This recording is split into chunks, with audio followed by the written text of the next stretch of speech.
didn't want to be alive anymore. And that was a very clear and real and frightening, constant thought.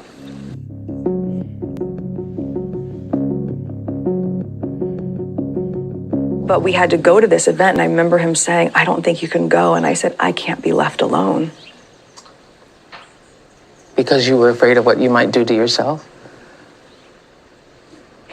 And we went, and I'm so sorry to hear that. And that picture, if you zoom in, what I see is how tightly his knuckles are gripped around mine.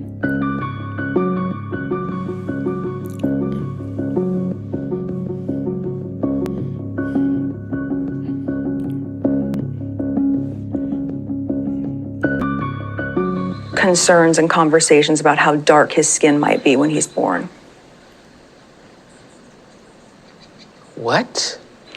And who is having that conversation with you? What? So, there is a conversation. Hold up. There's Stop several right now. There are several conversations.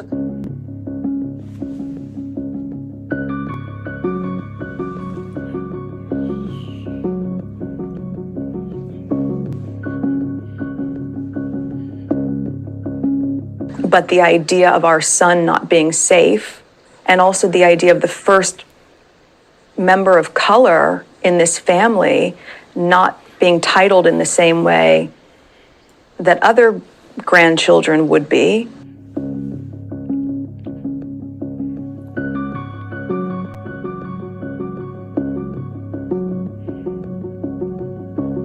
I feel really let down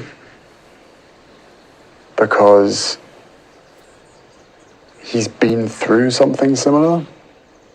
He knows what pain feels like. And Archie's his grandson.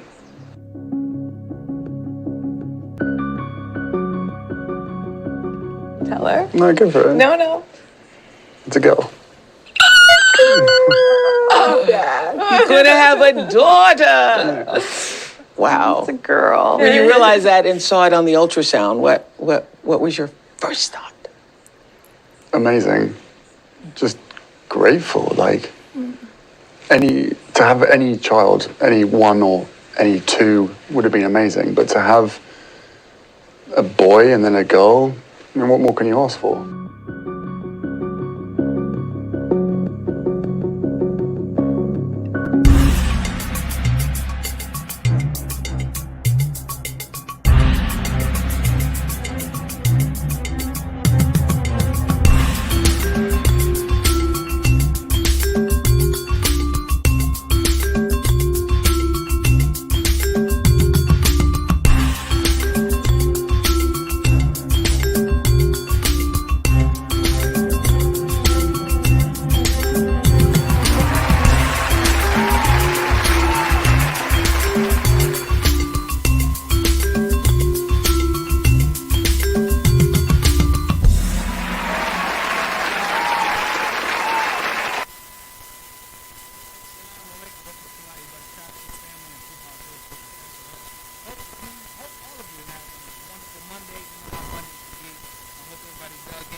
Okay.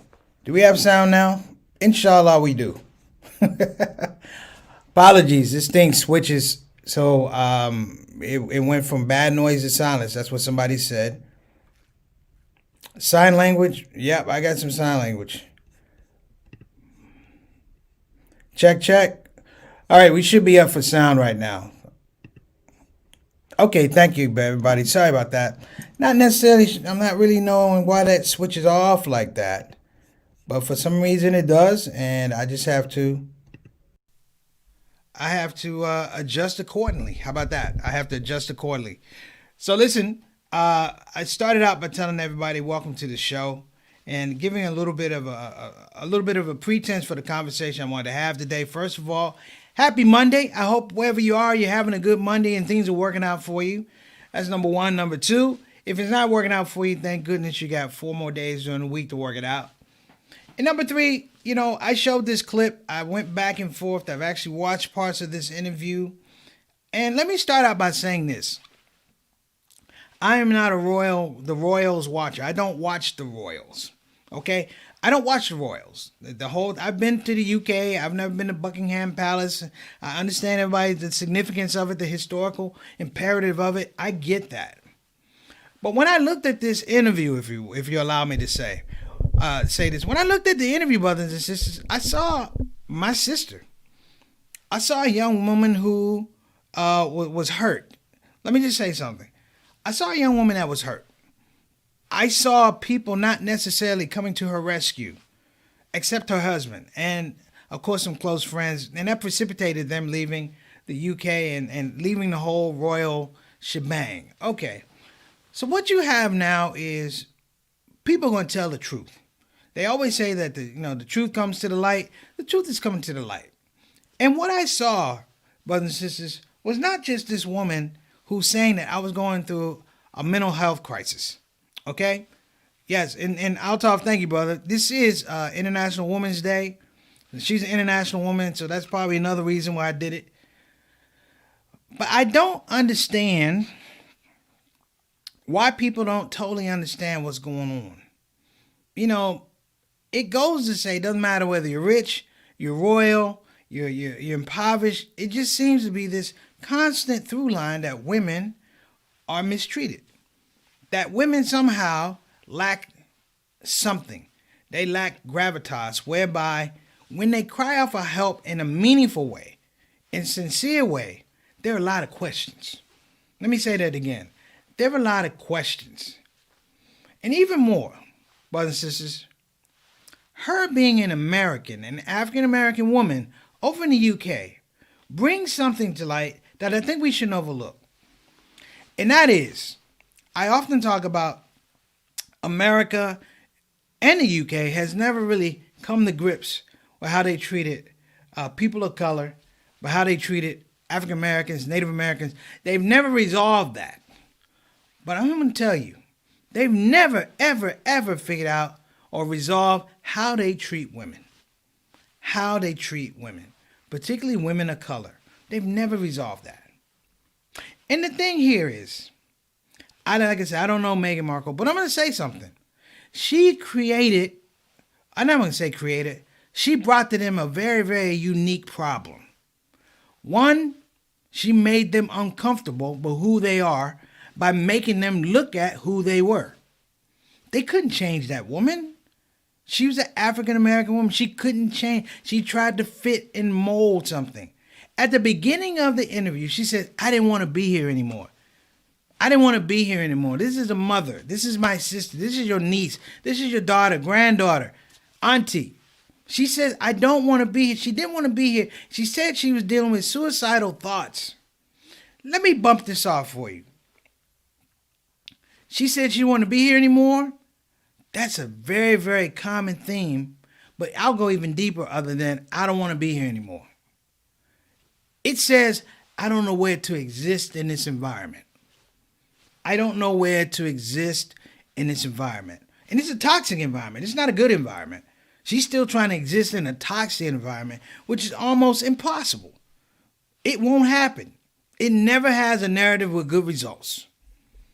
And before we get started, let me get my team up in here. I know everybody's saying, Preach, you messed up the sound again. I'm going to get it right one day, and I'm going to hoot and holler. Sister Reed, thank you so much. I'm on leftovers today. It looks looking good. I got plenty of food. Thank you so much. That grilled chicken was off the chisane.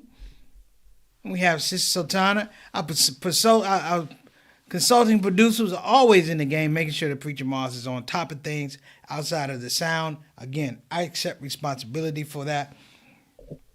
You know, this is not my old computer, brothers and sisters. When you buy a new MacBook Pro, they don't have the ports for the USB, so you have to buy a little thing that plugs in and gives you ports. The dumbest thing I've seen in the world, but it's just causing all kind of problems. We'll deal with it later. Brother Derek, thank you so much. My main sound man, my main dude, Doug Robinson, thank you, brother.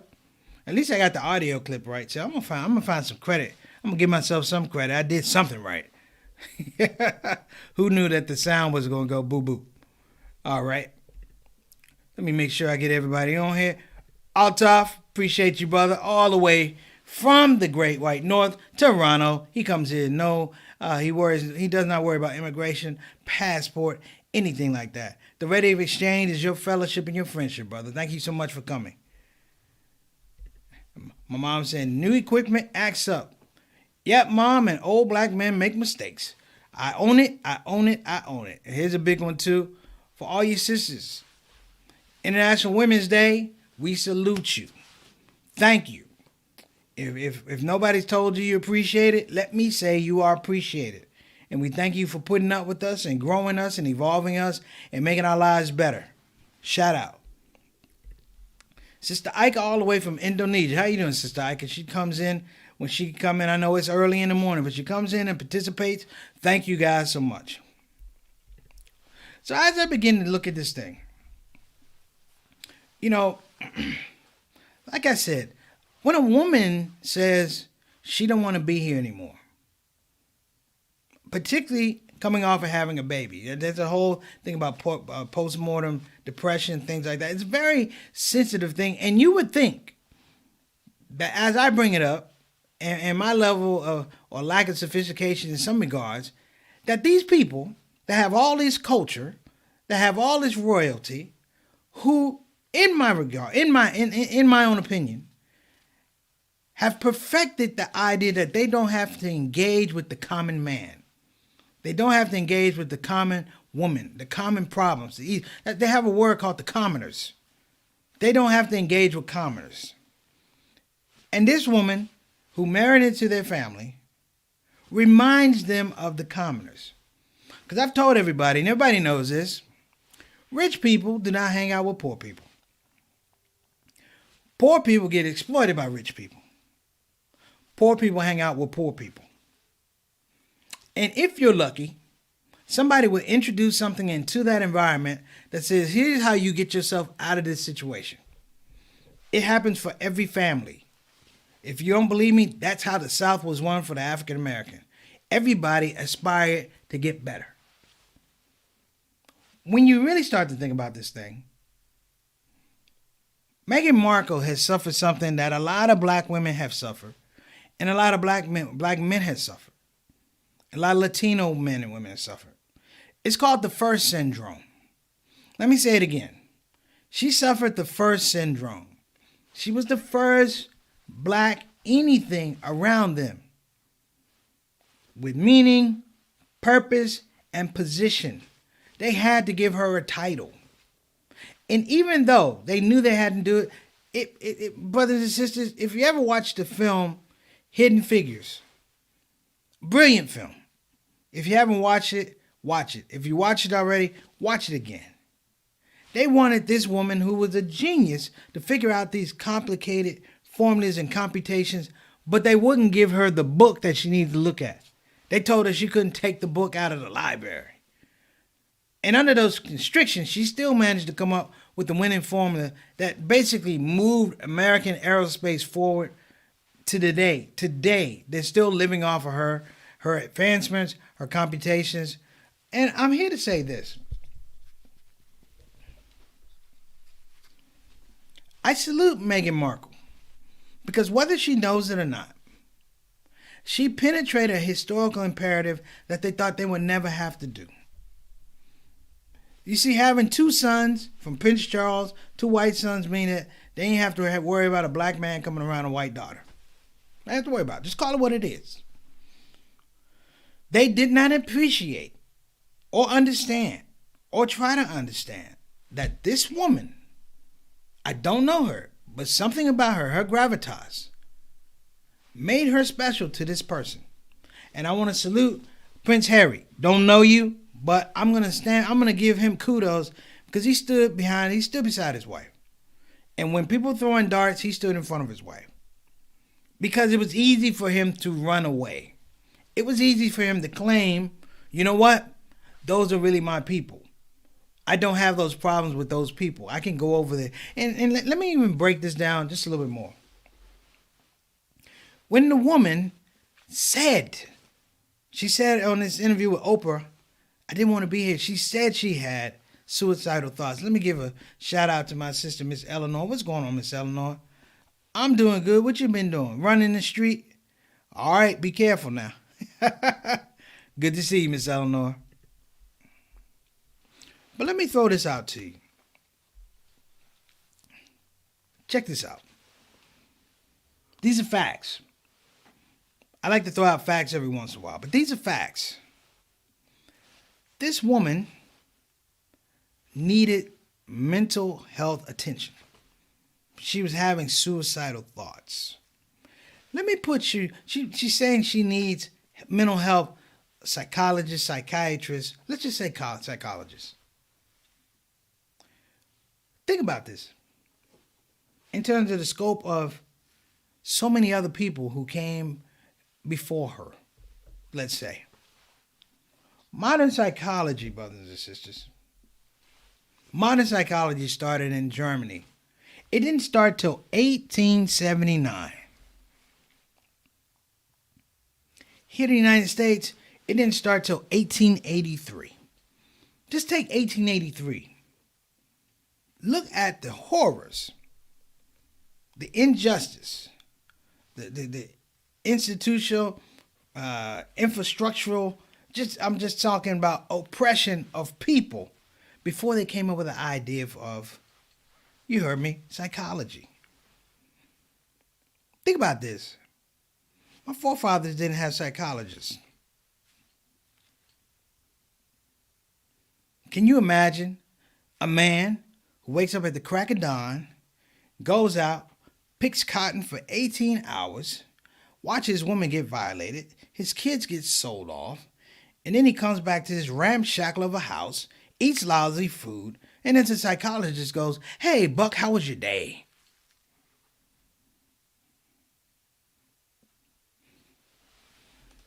They don't want to know about Buck's day. And in this situation, and I'm going to indict the bullies, the social media people in the media. You didn't want to know about Buck back in the 1800s. You don't want to know about this woman in 2021. And she turned the tables on you because she told the truth. And the more and more that they fight it, the more and more truth is going to come out. I can tell you right now, I can hear bricks dropping as soon as Oprah said, "I got this interview." Because when Oprah gets an interview, she tells that person, "I love you. Let's go get our justice back." And for this woman, the happiest part of the interview is at the end, when she says, "We're going to have a baby girl." And I wanted to celebrate. And I was like, with all the problems my brothers and my sisters are having right now, with that family, they don't deserve a baby girl. And I hope that support for her grows. That anybody seeing this show, just make prayer and dua for that woman and her family and her children. Do you know how hurtful it is when, the worry, if you will, is about how dark your baby is going to be? Let me say it again. The worry is how dark your baby is going to be or can potentially be. Because black people, you can have a mother that's black and a child that's damn near white. The whole gene thing is messed up. 23andMe ain't got nothing on what I'm talking about. But let me lay this on you. I don't care who you are. If you're a royal, if you're rich, if you're established, you don't pass on the ignorance and the sins of your own mind, your own arrogance to children. You don't do that. If anybody want to know why busing was such a failure back in the day, and I'll speak on it because I was doing the time doing the busing, I had to walk to school, forced integration, all that type of stuff. Of course, it was after my parents did it, but I had to do it. And what I found myself in the middle of at some time during class, I was just like Meghan Markle. And so were my classmates. We didn't want to be there. And we didn't want to kill ourselves. We weren't suicidal. But at young ages, we were saying we didn't want to be there. And the thing that comes next is the idea is we didn't know how to exist in that system. If you want to know why kids do poorly in school, I'm going to tell you why. It's not that they don't have the drive. It's not that they don't have the aptitude or the discipline. But at some point in time, a child wakes up, comes to school, looks around and goes, how do I exist in this environment? And that's the job of every teacher, to make sure when they ask that question, you can answer it. And for my sister Meghan Markle, I'm sure she asked that question numerous times. You know, they asked her to fit in. Just be 50% less of what you are. Do you hear what I'm saying? Be 50% less of what you are, you will fit in. It's the most asinine thing that I've heard. But that doesn't mean that it's not true. It doesn't mean it's not true. They asked Jackie Robinson, that don't be angry when people are calling your names and trying to hurt you. Jackie, don't be angry. They told Jackie, don't go to your natural nature that wants justice, fairness, and equality for the sake of the game. But they didn't say it to the people that were persecuting him. The people who were persecuting him were like, oh, he's going to take it. We're going to do it more. Throughout our history, we have the same thing. The newness and the type of identity that she brought to the monarchy over in England and the UK, they needed it. You've been barking about diversity for years. You get a black woman, a very light-skinned black woman, who could pass. Who could pass if she did a few things, but she ain't trying to pass. Her mama ain't trying to pass. Her father, I ain't even gonna get into that. Her stepsister, not gonna get into that.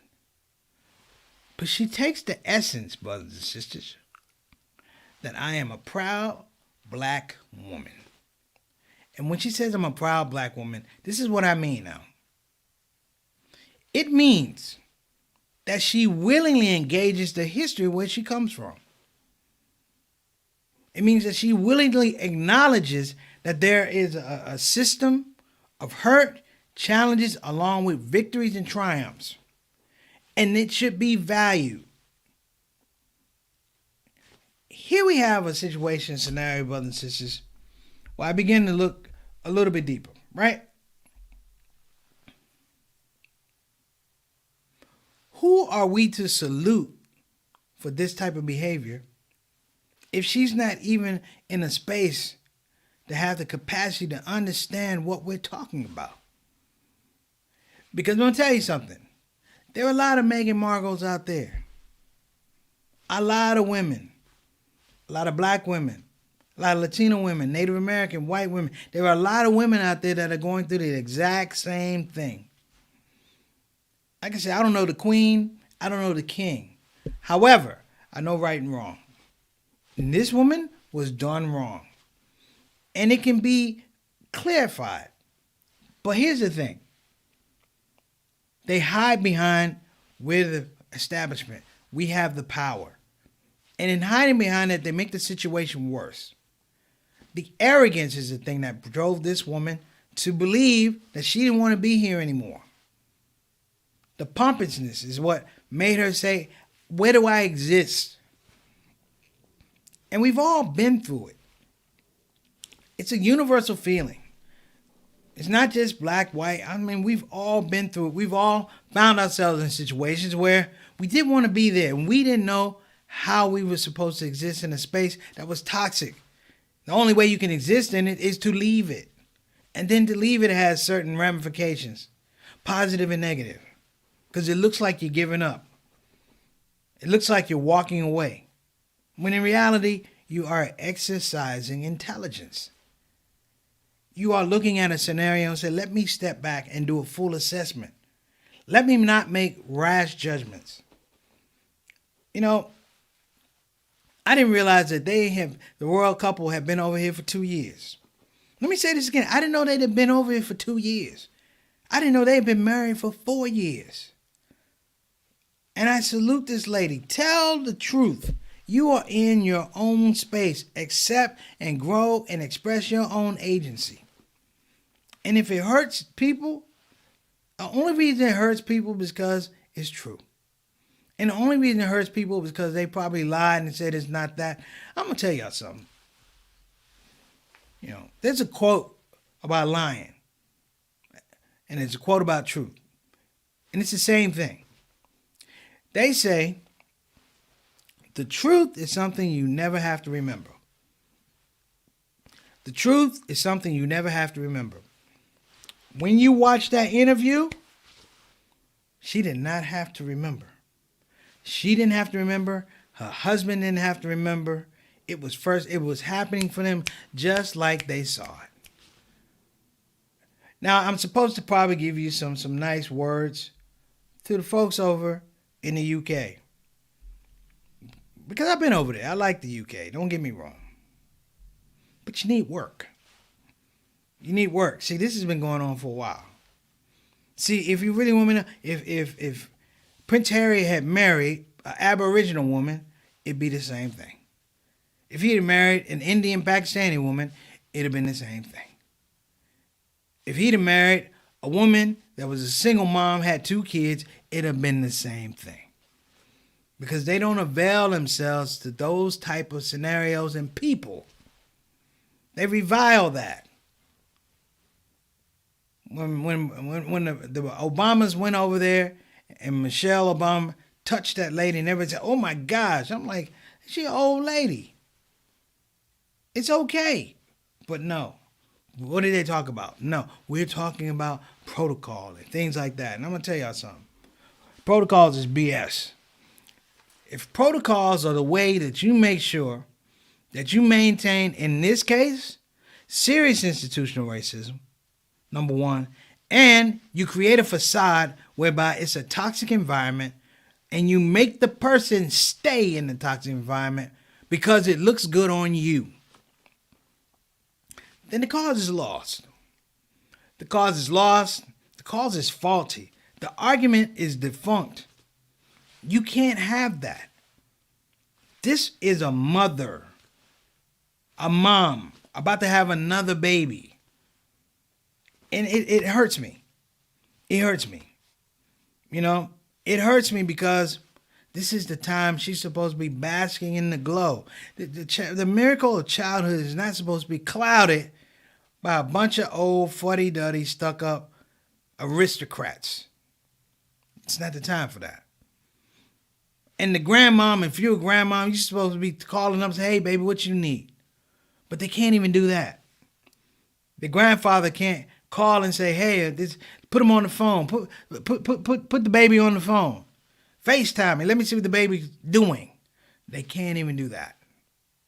In the face of trying to maintain this facade, they have broken every rule of family communication, family development, and family evolving. And I'm telling you this because they don't care. They don't care. And they're going to flip it around, brothers and sisters, because they've tempered, if you will, and primed the pump for the UK public to do what? Feel the same way. They're already lining up to barbecue their sister. They're already lining up to give her a hard time. Me, I'm nobody. I'm not even a resident of the United Kingdom. Haven't signed any paper, don't want to be, but it doesn't matter. I am a member of the human family, just like everybody here on the show, and we all know that this thing was wrong. From that little excerpt, from 3 minutes, you know that a crime has been committed. And it needs correction. And one thing I'm going to say about the U.S. government, the UK government, Russian government, anybody that has power, and they people that they oppress to keep it, in their soul, there's never a space of understanding of your behavior needs to be corrected. And when you have monarchies, if you will, or you have the Supreme Court, or you have the executive branch, or the judicial branch, you have all these branches, even in this country, because people have laid down, you now have a situation where people, not only are they wrong, but the idea of correction does not even, they don't even entertain the idea of correction. They don't even see the need for it. They willingly do wrong things in front of us and then tell us, don't do what I do. If you do it, it's wrong. If they do it, it's acceptable. So as I close the show, I just want to give a shout out to Prince Harry and Duchess Meghan Markle. I don't know you. I don't know you, but I'm going to keep it moving. You know why? Because I don't have to know you. That's not my thing. I'm going to give a shout out also for our sponsor, BeFinanciallyIndependent.com. Again, that's BeFinanciallyIndependent.com. If you don't want to go to the website, and you should go to the website. It's got great information there.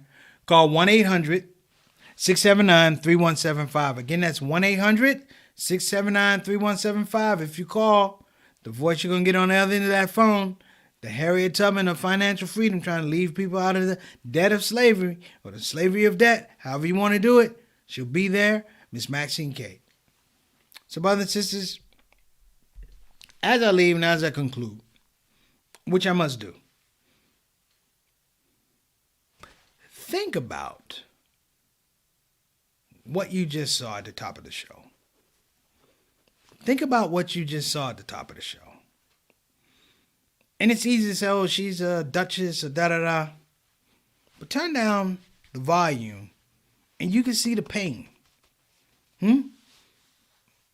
All the fathers out there, you know your heart would not, if your daughter came in the house and had that look on her face, well, you'd be ready for war. I would. Any parent comes in and sees their child deflated, because they've been told to believe in something that's a falsehood, to believe in people who are fake and phony, to believe that these people who portray themselves as the best of society are the weakest of society. They're the lowest of society. They don't serve people. They only serve their interests. And everything is about keeping up image. I'll say this and I'm going to go. I pray that I'm never that person. I pray that I never treat somebody like that. And I pray, you know what? If for some reason I lose my natural born mind, that people like you in the ShOUT show, and in the street, and in the Ummah, and in the game, in comedy, I pray that you pull my shirt and let me know what a disparaging, bad human being I am and what kind of bad decisions I'm making. Because that's your job. So over in the UK, do your job. It's Preacher Moss, the ShOUT show. You guys take care. Assalamu alaikum wa rahmatullahi wa barakatuh.